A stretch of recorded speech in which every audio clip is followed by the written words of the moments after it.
नमस्कार साथियों, मेरा नाम है हरीश वर्मा। मेरे चैनल टीचिंग टॉक में स्वागत है। साथियों, आज मैं पढ़ाऊंगा आपको भारत में अरबी आक्रमण के बारे में। साथियों, प्राचीन भारत के शुरुआत से ही ना विदेशी आक्रमण शुरू हो गया था। आई बात समझ में? ईरानी, फारसी, यूनानी और यवन ऐसे बहुत से देश ने भारत पर हमला किए। ठीक है, जब हम प्राचीन भारत के इंड में जाते हैं ना, तो अरबी का भी आक्रमण होता है और टर्की का भी आक्रमण होता है। आई बात समझ में? तो इस सेक्शन में साथियों प्राचीन भारत के इंड में जो अरबी आक्रमण हुए, जो मुस्लिम शासकों के आक्रमण हुए ना, अरबी दरअसल अरब के लोग दरअसल मुस्लिम है ना, मुस्लिम है, तो वहाँ के जो शासकों ने भारत पर आक्रमण किए उसके बारे में आपको इस वीडियो में पढ़ाऊंगा।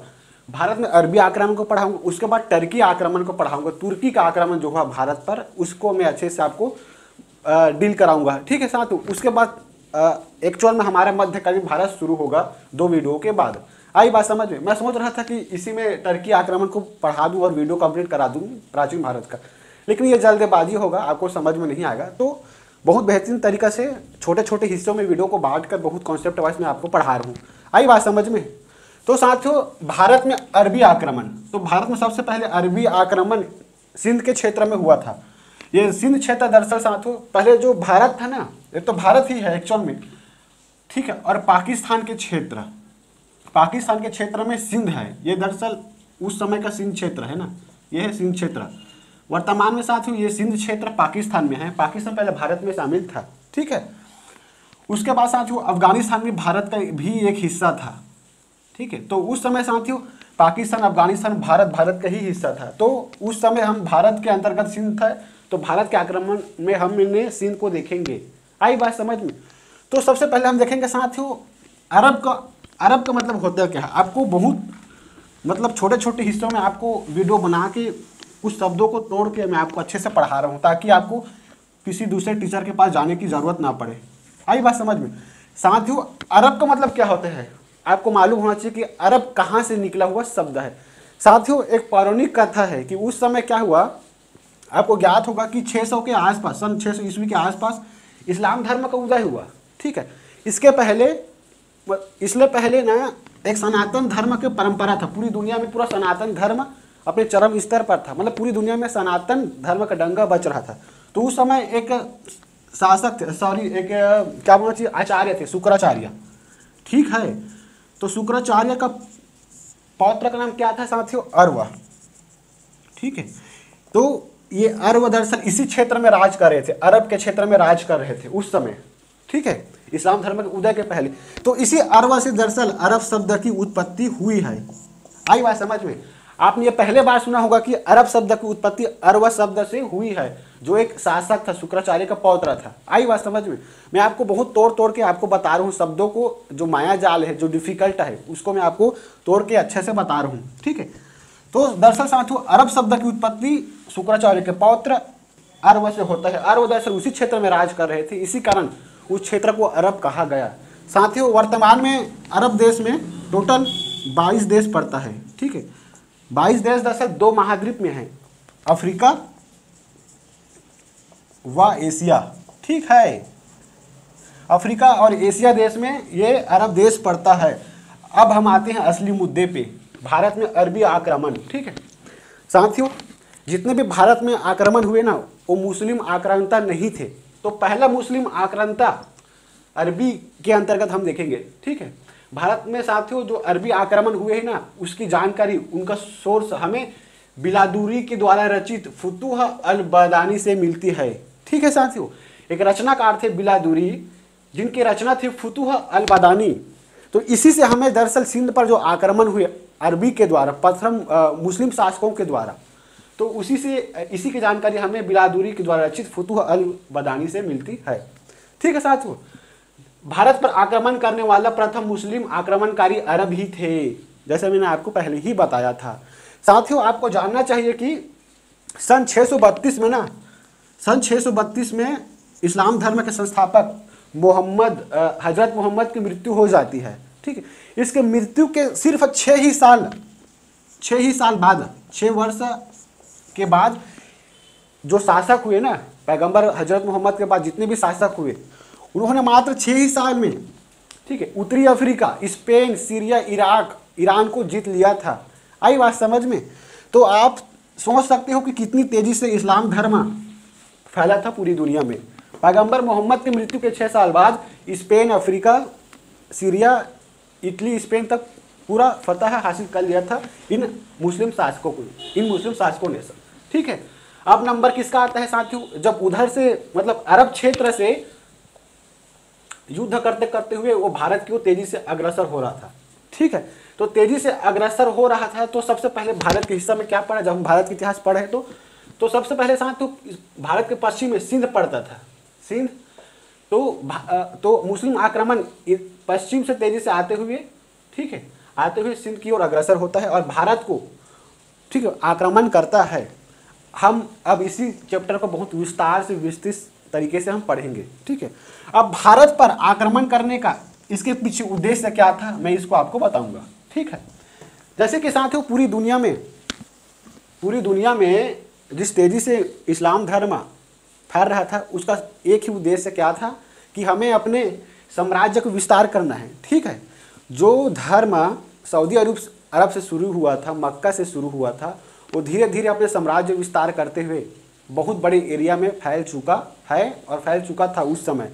ठीक है, तो सबसे पहले सिंध को जीतने का उसका मुख्य उद्देश्य क्या था, तो साम्राज्य का विस्तार, मतलब सिंध को अपने क्षेत्र में मिलाना चाहता था युद्ध करके। आई बात समझ में।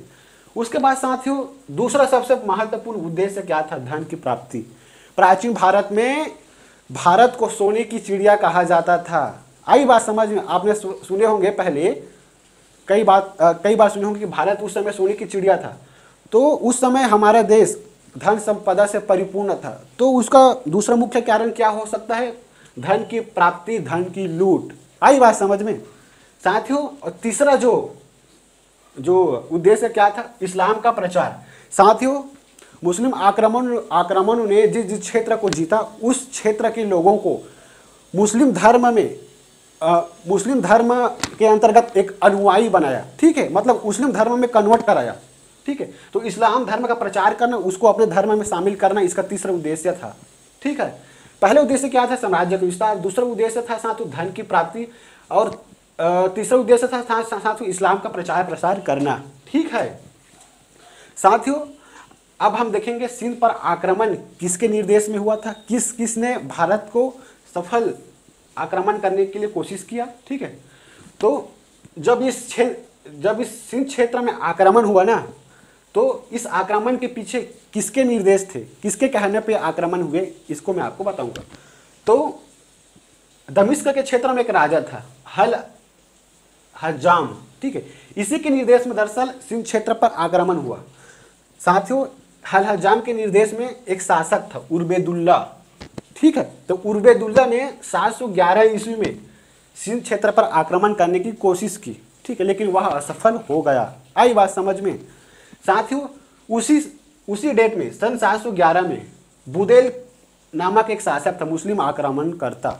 ठीक है, तो इन्होंने भी कोशिश की सिंध को जीतने के लिए। ठीक है, लेकिन यह भी असफल हो गया। ठीक है साथियों, तो ये दोनों ने 711 ईस्वी में एक असफल प्रयास किया। ठीक है, आई बात समझ में। लेकिन साथियों 712 में एक ऐसे राजा शासक बनता है, मात्र 17 साल की उम्र में ऐसे राजा एंट्री मारता है इस क्षेत्र में, सिंध के क्षेत्र में, जो बहुत ज़्यादा महत्वाकांक्षी था, साहसी था, पराक्रमी था। ठीक है, तो उसका नाम क्या था, मोहम्मद बिन कासिम। ठीक है साथियों, जब ये सिंध पर विजय हासिल किया ना 712 में, ये सिंध पर विजय हासिल कर लिया तो उस समय इसका उम्र मात्र 17 वर्ष का था। आई बात समझ में।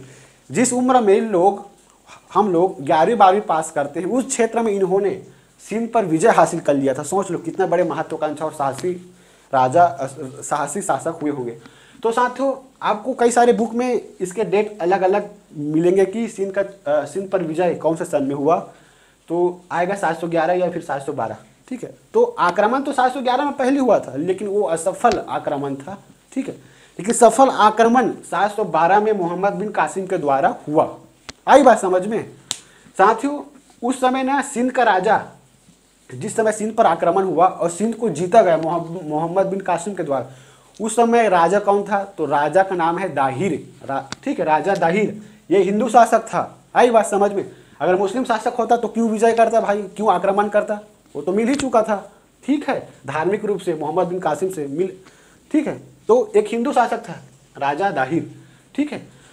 अब इसने विजय के बाद वापस लौट गया अपना देश, मोहम्मद बिन कासिम। आई बात समझ में? अब आपके दिमाग में प्रश्न उठेगा कि ये 17 साल का बालक सिंध को विजय कैसे कर लिए? तो इसका दो मुख्य कारण है साथियों। सबसे पहले क्या है, इस सिंध के क्षेत्रों में एकता का अभाव, ठीक है, एकता का अभाव, ठीक है साथियों। इस क्षेत्र में हिंदू भी रहते थे, बौद्ध भी रहते थे, जैन भी रहते थे, जाट भी रहते थे, बहुत सारे समुदाय के लोग, बहुत सारे कम्युनिटी के लोग, बहुत सारे धर्म के लोग रहते थे। लेकिन प्रॉब्लम क्या है इन धर्मों के बीच, इन समुदाय के बीच में, कि उनके बीच एकता का अभाव था, ठीक। एकता का अभाव होने से नेतृत्व का अभाव हुआ। यही कारण है कि साथियों मतलब एक रणनीतिक तरीके से मोहम्मद बिन कासिम का सामना नहीं हो पाया, ठीक है। यही कारण है कि वो सिंध को जीतने में सफल प्रयास हुए, ठीक है। दूसरा कारण क्या है साथियों, राजा दाहिर एक अलोकप्रिय शासक था, ठीक है, अलोकप्रिय शासक, ठीक है। अलोकप्रिय शासक इसलिए क्योंकि साथियों राजा दाहिर एक सूदखोर का बेटा था। सूदखोर कहने का मतलब है राजा दाहिर का जो पिता था ना, एक पिता था जो मंत्री था, ठीक है, राजा दाहिर का पिता एक मंत्री था। उन्होंने उस समय के राजा की हत्या कर दिया था जिस समय उसका पिता मंत्री था, और उस राजा की विधवा पत्नी से उन्होंने शादी कर ली। तो इस प्रकार से उसका छवि, मतलब उस मंत्री का छवि जो राजा दाहिर था उसका छवि खराब हो गया, ठीक है, वो जनता के बीच में अलोकप्रिय हो गया, ठीक है। यही कारण है कि कई सारे जो आम जनता है, आम लोग हैं, उनके सपोर्ट में नहीं रहा कभी। यही कारण है कि साथियों इन दो वजह से सिंध पर सफल आक्रमण मोहम्मद बिन कासिम ने कर सका। आई बात समझ में? बहुत बहुत बहुत बेहतरीन तरीके से आपको समझा रहा हूँ, एक एक चीज़ को तोड़ तोड़ के बता रहा हूँ, कॉन्सेप्ट वाइज पढ़ा रहा हूँ। ऐसा पढ़ाने वाला शायद ही कोई होगा जिस हिसाब से, जिस मेहनत से मैं आपको पढ़ा रहा हूँ, बाकायदा रिसर्च करके आपको पढ़ा रहा हूँ, ठीक है। साथियों जब इस सिंध क्षेत्र पर आक्रमण हुए तो इस सिंध क्षेत्र में, इस भारत में हमें क्या प्रभाव देखने को मिलता है, ठीक है। जब कोई दूसरे देश का निवासी जब दूसरे देश में निवास करेगा तो जाहिर सी बात है कि उस क्षेत्र की सभ्यता और संस्कृति, उस क्षेत्र मतलब जिस क्षेत्र में शासन करेगा रहेगा, उस क्षेत्र में कहीं ना कहीं दिखेगा उसकी संस्कृति और सभ्यता। आई बात समझ में? सेम वैसे ही हुआ, चूँकि अरब देश एक मुस्लिम कंट्री है, तो जब हिंदू बहुल्य क्षेत्र सिंध पे आता है तो जाहिर सी बात है अरब की संस्कृति उस सिंध क्षेत्र में दिखाई देती है, ठीक है साथियों। तो हम देखेंगे साथियों क्या क्या प्रभाव देखने को मिलता है, ठीक है। तो यहाँ से मैं स्टार्ट करूँ, उसके बाद उस क्षेत्र में जाऊँगा।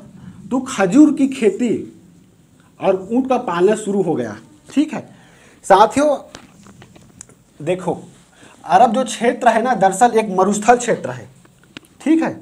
वहाँ खेती नहीं होती क्योंकि मरुस्थल क्षेत्र, रेत वाली ज़मीन में कभी खेती नहीं होती, फसल मतलब क्योंकि ज़मीन उपजाऊ ही नहीं है तो कहाँ से फसल होगी। तो एक चीज़ हो सकता है कि वहाँ खजूर की खेती हो सकती है, तो खजूर की खेती दरअसल रेतीली इलाके में ही होता है, ठीक है।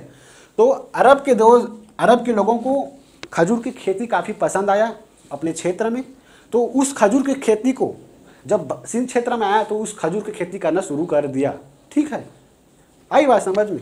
साथियों अरब के क्षेत्र मरुस्थल है तो वहाँ गाड़ी तो नहीं चलेगा, उस समय गाड़ी का आविष्कार नहीं होता, 2 व्हीलर 4 व्हीलर का, तो आवागमन के लिए उन लोग ऊँट का प्रयोग करते थे। आई बात समझ में?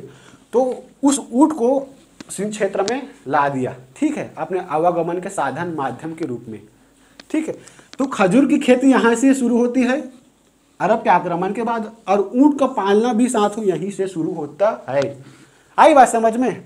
साथियों जब इस क्षेत्र में आया ना तो उन्होंने जजिया कर लगाया, ठीक है, जजिया टैक्स लगा दिया। जजिया कर क्या होता है साथियों, जो गैर मुस्लिम है, ठीक है, जो क्या बोलना चाहिए, जो लोग मुस्लिम नहीं हैं उन लोगों के ऊपर धार्मिक कर था ये जजिया कर, ठीक है। ये खासकर हिंदू, बौद्ध, जैन और जाटों के पर लगाया गया एक कर था। ठीक है, 700 जजिया का एक गैर मुस्लिम लोगों के ऊपर लगाया हुआ धार्मिक कर है, जिसका टैक्स का भाग था 1/10। आई बात समझ में। साथियों, इन्होंने जब शासन करना शुरू कर दिया सिंध के क्षेत्र में, तो दिरहम नामक एक सिक्का जारी किया। ठीक है, जो अर्थव्यवस्था को संचालित करने का एक माध्यम था यह सिक्का। आई बात समझ में। साथियों, पंचतंत्र ब्रह्म सिद्धांतिका का अरबी में अनुवाद हुआ। ठीक है, इससे स्पष्ट होता है कि प्राचीन भारत में, मैंने आपको बताया ना, बहुत सारे आविष्कार हुए, खोज लिखे, बहुत सारे साहित्य की रचना हुई। तो पंचतंत्र ब्रह्म सिद्धांतिका की रचना गुप्त काल में हुई थी।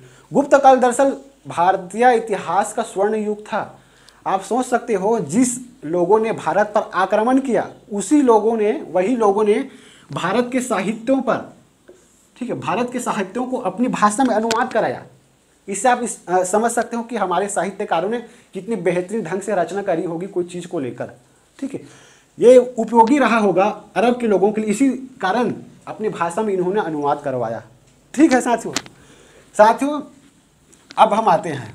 ठीक है, दरअसल सिंधु नदी तिब्बत के पठार से होकर निकलती है। ठीक है, तिब्बत के पठार से होते जम्मू कश्मीर लद्दाख से होते हुए सिंध क्षेत्र में बहती है और खंभात के खाड़ी अरब सागर में जाकर मिल जाती। इधर है साथियों अरब सागर। ठीक है, तो अरब के लोग ना सिंधु नदी को हिंदू नदी कहने लग गया, मतलब उसको बोलने नहीं आया होगा। ठीक है, जैसे कि क्या बोलना चाहिए, कोलकाता नाम है। ठीक है, कोलकाता एक पश्चिम बंगाल के शहर का नाम है। अंग्रेज लोगों को कोलकाता कहना, मतलब उसके मुंह से उच्चारण नहीं हुआ कोलकाता का, तो उन्होंने कलकत्ता कहना शुरू कर दिया। तो कोलकाता से ही कलकत्ता बना है, मतलब बिगड़ा हुआ रूप अंग्रेजों का। तो इन्होंने सिंधु नदी को हिंदू नदी कहना शुरू कर दिया, सिंध के लोगों ने, सिंध के मुस्लिम आक्रमणकारों ने। ठीक है, जो इस क्षेत्र में निवास कर रहे थे ना, सिंधु नदी के आसपास के क्षेत्र में जो निवास कर रहे थे, तो नदी का नाम तो सिंधु हुआ, लेकिन इस क्षेत्र में जिन लोग निवास कर रहे थे इनको हिंदू कहकर पुकारने लगा, मतलब वहाँ के लोगों को हिंदू कहकर पुकारने लग गया। ठीक है, और इसी क्षेत्र को हिंदुस्तान कहना शुरू कर दिया। ठीक है, तो सिंधु नदी को ही हिंदू नदी अरब आक्रमणकारों ने ही दिया है नाम को। ठीक है साथियों, जो सिंधु के आसपास निवास करने वाले लोगों को हिंदू कहा, हिंदू से बना हिंदू लोगों को, और उस क्षेत्र को, जिस क्षेत्र में निवास कर रहे थे उस क्षेत्र को हिंदुस्तान कहने लग गया। आई बात समझ। साथियों, ये अरबी आक्रमण पूरी तरह से समाप्त हो गया। इसको फटाफट रिवीजन करा देता हूँ, जैसे कि मैं हर वीडियो के लास्ट में कराता हूँ, ताकि आपकी स्मृति में रीस्टोर हो सके। अब जितना बार मैं आपको पढ़ाऊँगा, जितना बार आपको रिवीजन कराऊँगा, ये आपको लॉन्ग टाइम तक याद रहेगा, कभी तो नहीं भूलेगा, मतलब कभी नहीं भूलेगा। ये दावा करना बेकार है, हर इंसान की फितरत है कि भूल ही जाता है कुछ चीज़ को एक समय के बाद, लेकिन आपको लॉन्ग टाइम तक याद रहेगा, मेरा दावा है। साथियों, अरब शब्द शुक्राचार्य के पौत्र अरब से बना है। अरब चूंकि उस क्षेत्र में राज कर रहे थे, तो उसी के नाम पर ही अरब शब्द का आविष्कार हुआ है। इनकी जानकारी का सोर्स भारत में अरबी आक्रमण सिंध पर हुआ, इसका सोर्स इनकी जानकारी बिलादूरी की रचित फुतुह अल बदानी से होती है। आई बात समझ में। भारत पर आक्रमण करने वाले प्रथम मुस्लिम आक्रमणकारी अरब ही थे। इनका 3 उद्देश्य था: साम्राज्य का विस्तार करना, धन की प्राप्ति करना और इस्लाम का प्रचार करना। जब सिंध पर आक्रमण हुआ तो हल हज्जाम के निर्देश में हुआ। ठीक है, हल हज्जाम के नेतृत्व में 711 में उर्बेदुल्ला और बुदैल ने आक्रमण किया, जो कि असफल हुआ। सबसे पहला सफल आक्रमण 712 मोहम्मद बिन कासिम ने किया। जब मोहम्मद बिन कासिम आक्रमण किया तो उस समय राजा दाहिर था, जो हिंदू शासक थे। ठीक है साथियों, इनका प्रभाव बता दी हूँ अभी। पंचतंत्र ब्रह्म सिद्धांतिका का अनुवाद अरबी में करवाया। ठीक है, खजूर की खेती और ऊँट पालना शुरू कर दिया इस क्षेत्र में, सिंध के क्षेत्र में। जजिया टैक्स लगाया 1/10, दिरहम सिक्का जारी किया। ठीक है साथियों, जबरदस्त तरीके से बहुत बेहतरीन कॉन्सेप्ट के अनुसार आपको बताया हूँ। प्लीज़ मेरे चैनल को सब्सक्राइब कीजिए, लाइक कीजिए, शेयर कीजिए, ताकि हर हिंदुस्तानी तक, हर भारतीयों तक, हर आर्यवर्तों तक पहुँच जाए ये वीडियो। आई बात समझ में। साथियों, पुनः आपसे निवेदन है, स्वार्थवश पुनः बोल रहा हूँ मैं, 70 से 75% लोगों ने, जिन लोगों ने मेरा वीडियो देखा है उन लोगों ने सब्सक्राइब नहीं किया है। मेरे पास सबूत है, तो प्लीज़ मेरे चैनल को सब्सक्राइब करना आप। जय हिंद।